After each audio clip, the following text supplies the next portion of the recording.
নমস্কার। আজকে মকর রাশির বিষয় নিয়ে আমরা আলোচনা করব। মকর রাশির অনেকগুলি সমস্যা কিন্তু শেষ হচ্ছে। অর্থাৎ মকর রাশির অনেক রকম সমস্যা কিন্তু শেষ হয়ে যাচ্ছে আস্তে, আস্তে করে। এবং আমরা সামনে দেখতে পাবো মকর রাশির মানুষরা কিন্তু বিভিন্ন দিক থেকে লাভবান হতে শুরু করবে। আসুন আমরা জেনে নিই মকর রাশির মানুষরা কোন দিক থেকে লাভবান হতে পারে এবং কোন কোন সমস্যা মকর রাশির জীবন থেকে আস্তে, আস্তে করে সরে যাচ্ছে বা সরে গেছে বলা যেতে পারে। অবশ্যই আমরা অনুষ্ঠানের মধ্যে চলে আসবো। অনুষ্ঠানে আসার পূর্বে প্রত্যেকবার যে কথাটি বলে থাকি, আপনারা অবশ্যই আমার এই ছোট্ট চ্যানেলটিকে সাবস্ক্রাইব করে বেল আইকনটাকে অবশ্যই ক্লিক করে দেবেন। এবং আপনি যদি একজন মকর রাশির ব্যক্তি হয়ে থাকেন তাহলে পরে অবশ্যই আপনার রাশির অধিপতি দেবতা শ্রী শ্রী শ্রী শনিদেব, শনি ঠাকুরকে অবশ্যই কমেন্টস করে একবার কিন্তু জয় শনিদেবের জয় লিখতে ভুলবেনই না। মকর রাশি খুব বাস্তবিক মাইন্ডেড রাশি। মকর রাশির অধিপতি গ্রহ শনি। মকর রাশির মানুষ যারা হয় তারা কিন্তু পরিশ্রমী মানুষ হয়ে থাকে, বুদ্ধিমান মানুষ হয়ে থাকে, কর্মঠ মানুষ হয়ে থাকে। মকর রাশির মধ্যে কিন্তু অনেক স্বপ্ন দেখতে পাওয়া যায়। মকর রাশির মানুষরা কিন্তু ছোটবেলায় একটু স্ট্রাগলের মধ্যে থাকলেও এরা যতটা বেশি বয়স এদের বাড়ে ততটাই কিন্তু এদের আস্তে আস্তে করে উন্নতি হতে দেখাই যায় সাধারণভাবে। মকর রাশির মানুষরা সাধারণভাবে পরিবার প্রেমী, কিন্তু পরিবারের জন্য এরা যদি করেও তবুও কিন্তু কোনো কোনো সময় পরিবার থেকে সেই নামটা পায় না বা পরিবারের লোকরা এদেরকে সেইভাবে কিন্তু একটা সম্মান দেয় না। মকর রাশির মানুষদের কাছ থেকে আমরা দেখব, পরবর্তী সময় দেখেছি বা আগেও আমি অনেক ভিডিও করেছি, সেখানে বলেছি যে এরা পরিবারের জন্য অনেক কিছু করে কিন্তু পরিবারের থেকে সেই সম্মানটা কিন্তু এরা অনেক সময় পায় না। তবে সর্বক্ষেত্রে এরকম হবে তা কিন্তু আমি বলছি না, কিন্তু বেশিরভাগ ক্ষেত্রে এরকম দেখতেই পাওয়া যায়। মকর রাশির মানুষ যারা তারা কিন্তু পরিবারকে কেন্দ্র করে বিভিন্ন ঝুটঝামেলা সমস্যার মধ্যে সাধারণভাবে পড়েই থাকে। মকর রাশির মানুষরা যথেষ্ট বুদ্ধিমান বিচক্ষণ মানুষ হওয়া সত্ত্বেও কিন্তু জীবনে কোনো কোনো সময় এদের প্রেম করে বিবাহ করে বিবাহিত জীবনটা সমস্যার মধ্যে চলে এসেছে, এরকম বহু ক্ষেত্রে দেখতে পাওয়া গেছে। মকর রাশির মানুষরা কিন্তু অবশ্যই কম বয়সে স্ট্রাগলের মধ্যে থাকলেও আস্তে আস্তে আস্তে আস্তে করে জীবনে এটা প্রচুর উন্নতি করতে পারে। কিন্তু বিগত ১ বছর, ১.৫ বছর, ২ বছর ধরে যেটা দেখতে পাচ্ছিলাম আকাশের গ্রহ ট্রানজিট, সেই গ্রহ ট্রানজিট কিন্তু মকর রাশির ক্ষেত্রে অনেকটাই সমস্যা ক্রিয়েট করেছিল। মকর রাশির সাড়ে সাথী চলছিল এবং সাড়ে সাথী চলার জন্য মকর রাশির মানুষরা কিন্তু নানান ঝুটঝামেলার মধ্যে ফেঁসেই গেছিল বা পড়েই গেছিল। মকর রাশির মানুষদের ক্ষেত্রে কিন্তু অনেকটা ধার বাকি হয়ে যাবার সংযোগ ছিল, কর্মের ক্ষেত্রে স্যাটিসফ্যাকশনের অভাব দেখতে পাওয়া যাচ্ছিল। এছাড়াও পারিবারিক সমস্যা, মকর রাশির ছোট ছোট শারীরিক সমস্যা, এগুলো কিন্তু বিগত পেছনের দিকে আমরা দেখতেই পেয়েছি। বহু মকর রাশির মানুষরা যারা পড়াশোনা করছে, যে সমস্ত ছেলেমেয়েরা পড়াশোনা করছে এই মকর রাশির, তারা কিন্তু পড়াশোনার ক্ষেত্রে সেইভাবে মনোসংযোগ করতে পারছিল না বা পড়াশোনার ক্ষেত্রে কিছু ডিস্টার্ব আসছিল।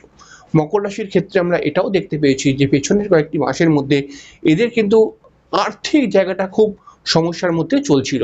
অর্থাৎ বিভিন্ন আর্থিক লস, হঠাৎ অর্থ খরচ হয়ে যাওয়ার জন্য এদের বেশ কিছু সমস্যা কিন্তু চলেই আসছিল।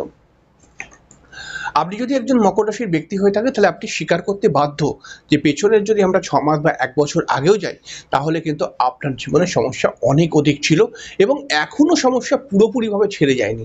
কিন্তু কিন্তু মকর রাশির কিন্তু অনেক সমস্যা আস্তে আস্তে করে শেষ হচ্ছে এবং মকর রাশির মানুষরা প্রচণ্ড লাভবান হবে আস্তে আস্তে করে। তো কেন? তার প্রথম রিজন হচ্ছে মকর রাশির ক্ষেত্রে, মকর রাশির জন্য শনির সাড়ে সাথে কিন্তু কেটে গেল। যদি আমরা দেখি তাহলে পারে কিন্তু শনির সাড়ে সাথী প্রত্যেক রাশিকে কম বেশি তো ভোগায়, কিন্তু মকর রাশির মানুষরা কিন্তু যেহেতু শনি প্রভাবিত একটি রাশি বলা যেতে পারে, তাহলে এখানেও কিন্তু শনির হয়তো কিছুটা প্রভাব কম হবে, কিন্তু মকর রাশির মানুষদের কিন্তু শনি অবশ্যই কিছু না কিছু চাপ সৃষ্টি করেছেই। এবং এই শনির সাড়ে সাথীর জন্য মকর রাশির অনেক কাজ হতে হয়নি, বহু কর্মের ক্ষেত্রে আনস্যাটিসফাইড তো ছিলই ছিল এবং মকর রাশির বিভিন্ন ক্ষেত্রে আর্থিক সমস্যা এবং পারিবারিক সমস্যাও কিন্তু লেগে গেছিল এবং মকর রাশির কিছু টাকা পয়সা লোন হয়ে গেছে, এরকমও কিন্তু আমরা দেখতে পেয়েছি। কিন্তু শনি সাড়ে সাথে ২৯শে মার্চ থেকে শনি মীন রাশিতে প্রবেশ করে গেল। এই মীন রাশিতে প্রবেশ করে যাওয়ার সঙ্গে সঙ্গে মকর রাশির সাড়ে সাথে কিন্তু আলটিমেটলি শেষ হয়ে গেল। তাহলে আলটিমেটলি শেষ হয়ে যাওয়ার জন্য এই মকর রাশি কিন্তু আস্তে আস্তে আস্তে আস্তে করে উন্নতির পথে বা নিজেকে সফল বানাবার জন্য যদি এগোয় তাহলে এরা অনেকটাই সাকসেস হতে পারবে। মকর রাশির সমস্যা আস্তে আস্তে করে শেষ হয়ে যাচ্ছে।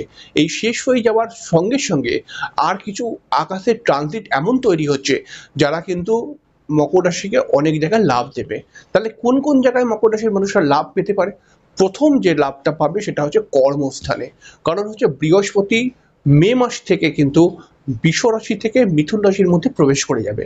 এটা কিন্তু মকর রাশির ষষ্ঠ ভাব। এই ষষ্ঠ ভাবের মধ্যে বৃহস্পতি যখনই প্রবেশ করে তখন কিন্তু সব থেকে বড় যে জায়গাটা করে সেটা হচ্ছে যে আপনার ক্ষেত্রে কর্মের একটি ভালো জায়গা কিন্তু তৈরি করে দেবে।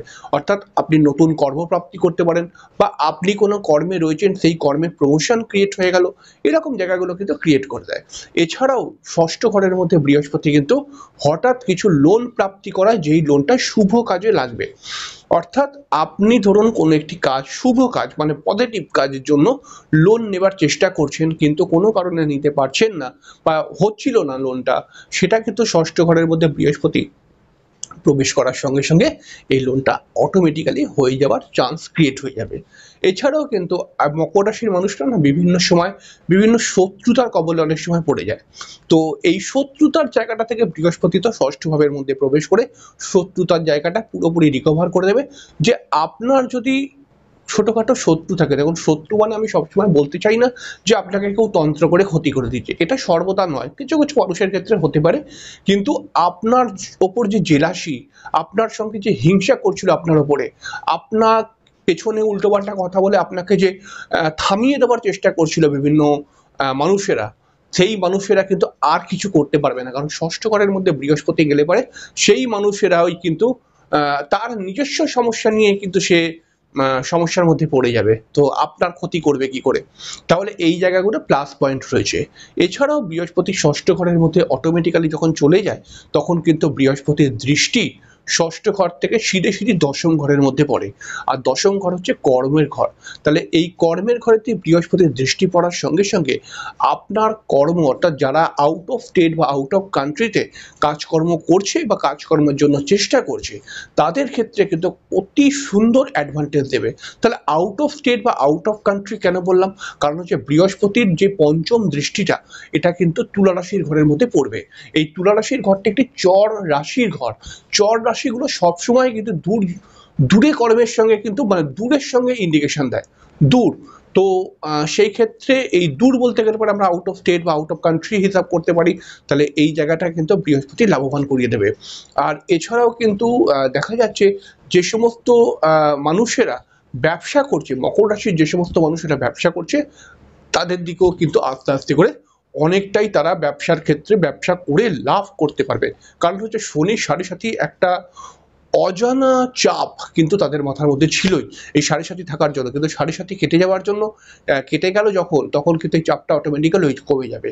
মকর রাশি এই সাড়ে সাথী চলার জন্য দীর্ঘদিন থেকে মানসিক টেনশন, পারিবারিক বন্ডিং প্রবলেম, পরিবারের সমস্যা এবং কর্মক্ষেত্র সমস্যা, মানে যাই করতে যাচ্ছে বাধা, এই যে জায়গাগুলো, এগুলো কিন্তু অটোমেটিক্যালি সাড়ে সাথী কেটে যাওয়ার সঙ্গে সঙ্গে রিকভার হয়ে যাবে। এবং আরেকটা প্লাস পয়েন্ট হচ্ছে কি, যে মকর রাশির দ্বিতীয় ঘরের মধ্যে রাহু এসছে বা আসছে মে মাস থেকে, আসেনি এখন অব্দি, মে মাস থেকে ঢুকবে। তো এই রাহু প্রবেশ করার সঙ্গে সঙ্গে কিন্তু বেশ কিছুটা জায়গা ভালো তৈরি করবে। এই রাহু সেকেন্ড হাউসে চলে আসলে পরে কিন্তু হঠাৎ কিছু ফাটকা লাভ কিন্তু দিয়ে দেওয়ার চেষ্টা করবে। অর্থাৎ মকর রাশির মানুষটা কিন্তু কম বেশি অনেক সময় জায়গায় দেখেছি মকর রাশির মানুষটা কিন্তু কম বেশি লটারি, শেয়ার, এগুলো ইন্টারেস্টেড, এগুলোর উপর ইন্টারেস্টেড। তো এই যে হঠাৎ লাভ করার জন্য যে জায়গাটা, এটা কিন্তু রাহুই দেয়, এই লটারি শেয়ার। তো এই রাহু যখন সেকেন্ড হাউসের সঙ্গে কানেক্ট করে নেয় তখন কিন্তু এই লটারি শেয়ার প্রাপ্তি করার যোগ রয়েছে, মানে যোগ তৈরি হয়ে যাবে। তবে দেখুন লটারি শেয়ারে অর্থ প্রাপ্তি করতে গেলে নিজস্ব জন্মছকগত যোগটা প্রয়োজন হয়ে পড়ে। তবে হঠাৎ প্রাপ্তির কিন্তু যোগ রয়েছে। যদি আপনি মনে করা যাক যে লটারি শেয়ার খেলেন না, এসব করেন না, তাহলে পারে অন্য কোনো সোর্সে আপনার কিন্তু হঠাৎ কিছু ইনকাম বেড়ে যেতে পারে বা হঠাৎ কিছু মান সম্মানের অধিকারী হয়ে যেতে পারেন আপনি। তাহলে আমরা সব মিলিয়ে ঝুলিয়ে যদি আমরা দেখি, তাহলে এই যে বড় বড় প্ল্যানেট গুলো রয়েছে, এই প্ল্যানেট গুলো আপনাদেরকে অনেকটাই অ্যাডভান্টেজ দেবে। এবং যে সমস্ত মকর রাশির মানুষেরা জ্যোতিষ, তন্ত্র বা স্পিরিচুয়াল লাইন নিয়ে, টিচিং লাইন নিয়ে কাজকর্ম করছে, যে সমস্ত মকর রাশির মানুষেরা ল নিয়ে, হসপিটাল ম্যানেজমেন্ট নিয়ে কাজকর্ম করছে, তাদের ক্ষেত্রে কিন্তু অতিরিক্ত লাভ আসার সম্ভাবনা দেখতেই পাওয়া যাচ্ছে, কারণ বৃহস্পতির দশম ঘরের দৃষ্টি এই সমস্ত জায়গাগুলোকে আরো বেশি ইমপ্রুভ করে দেবে। আর যে সমস্ত মকর রাশির ছেলেমেয়েরা বিশেষ করে আউট অফ স্টেটে, বলা যেতে পারে computer related, IT sector related কাজকর্মের সঙ্গে যুক্ত রয়েছে, বা আউট অফ স্টেটে বা আইটি সেক্টরের কাজকর্মের সঙ্গে মানে কাজকর্ম নিয়ে ইন্টারেস্টেড, তাদের ক্ষেত্রে কিন্তু এই মে মাসের পর থেকে একটি অতি সুন্দর অ্যাডভান্টেজ তৈরি হচ্ছে এবং এই দিকে তারা সফলতা লাভ করতে পারবে। এবং যে সমস্ত মকর রাশির ছেলেমেয়েরা মিডিয়া বা মিডিয়া লাইনকে কেন্দ্র করে যে কোনো কাজকর্মের সঙ্গে যুক্ত, তাদের ক্ষেত্রে কিন্তু ভালো আর্থিক উপার্জন হওয়ার সম্ভাবনা বৃদ্ধি পাচ্ছে।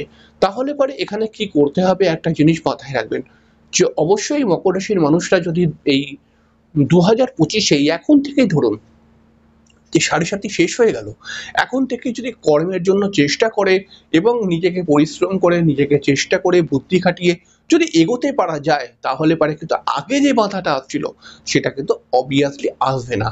কিন্তু একটি কথা মাথায় রাখতে হবে, শনি সবে মাত্র 29শে মার্চ সাড়ে সাতি ছেড়েছে। শনি ছেড়ে দেওয়ার পরেও এক মাস তার এফেক্ট থাকে, তাহলে 29শে মার্চ থেকে আমি ধরে নিলাম মোটামুটি এপ্রিল মাসটাও কিন্তু মকর রাশির ক্ষেত্রে একটু টান যেতে পারে। এই সাড়ে সাতি একটু প্রভাব, মানে শনি যখনই কোনো রাশি পরিবর্তন করে দেয়, তো পরিবর্তন করে তো দিল একটা সময়ের মধ্যে বা ডেটেতে, কিন্তু তার তবুও কিছুটা এফেক্ট কিন্তু রয়ে যায়, এক মাস সেটা থাকে। তাহলে এপ্রিল মাসের পর থেকে মকর রাশির মানুষরা যদি যে কোনো কাজেতে এগোবার জন্য বা যে কোনো কাজে সাকসেস হবার জন্য যদি চেষ্টা করে, তাহলে ডেফিনেটলি তাদের কাজটা কিন্তু হবেই হবে। তাই জন্য আমি এখানে সোজা কথায় লিখেছি থাম্বনেলের মধ্যে, মকর রাশির বহু সমস্যা শেষ, এবার মকর রাশির লাভই লাভ। তো অবশ্যই আপনি যদি মকর রাশির একজন ব্যক্তি হয়ে থাকেন, আপনি আরো নিজেকে বড় জায়গায় নিয়ে যাওয়ার জন্য, আরো সফল হওয়ার জন্য একটু চেষ্টা করুন, তাহলেই কিন্তু করতে পারবেন। যাই হোক, আর কমেন্টস করে কিন্তু জয় শনিদেবের জয় লেখাটা কখনোই ভুলবেন না, এটা কিন্তু অবশ্যই লিখবেন। তো যাই হোক, পরের অনুষ্ঠানে আবার আপনার সঙ্গে দেখা হয়ে যাবে, ততক্ষণের জন্য নমস্কার, অনেক অনেক অনেক ভালো থাকবেন।